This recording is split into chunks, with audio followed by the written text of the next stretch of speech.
Showdown, just like looking at some accounts, right? And he decided to log into a top-rated account just with a generic password, and he logged in and he got the pay spin of the team, and I was like, oh, this team looks super cool. Like, I'm gonna try it out, and like that's how I got the team, and you know, it's been working out pretty well so far. Yeah, that's kind of crazy. Well, you're 6-0 now. You're 1 win away from moving on to day 2. So flinches. The Max Geyser does pick up the KO onto Dragapult though. So Excadrill at 1 hit point against this big old Milotic needs that paralysis to have a hope here, because it looks like Kimo might have been able to bring this one back.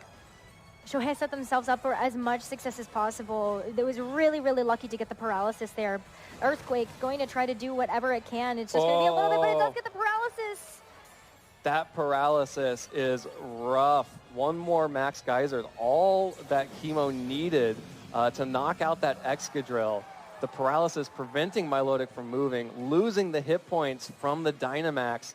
Shohei played to their win condition, to play to their outs, got the paralysis, got the damage that they needed to make sure that they could pick up the KO with this last Earthquake. Yeah, that is going to be enough. Getting the final knockout here. Shohei taking this series with a 1 hit point Excadrill. What a play. Eric has a plan.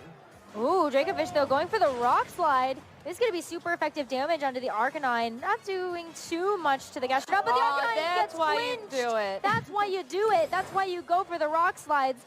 And oh my goodness, would you look at that RNG? Oh man, the freeze from the Ice Punch, the flinch from the Rock Slide. There is somebody smiling at Marco today after that last turn.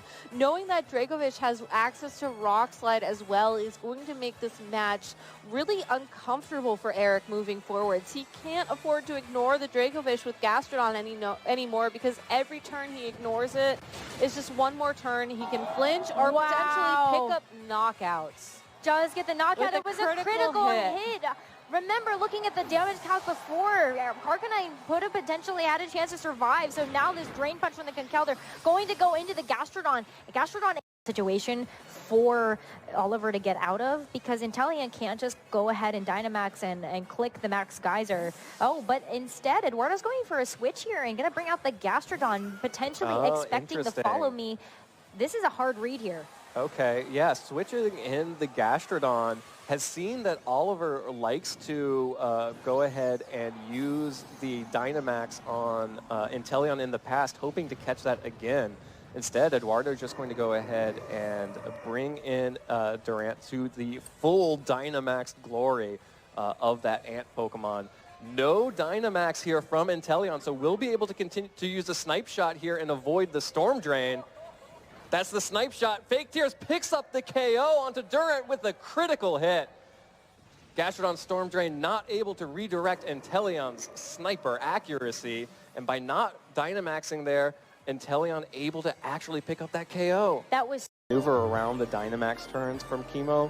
I thought it was just beautiful and really brilliant play that Shohei was able to figure out for that first half of that game. Because it wasn't just one bout of a certain team.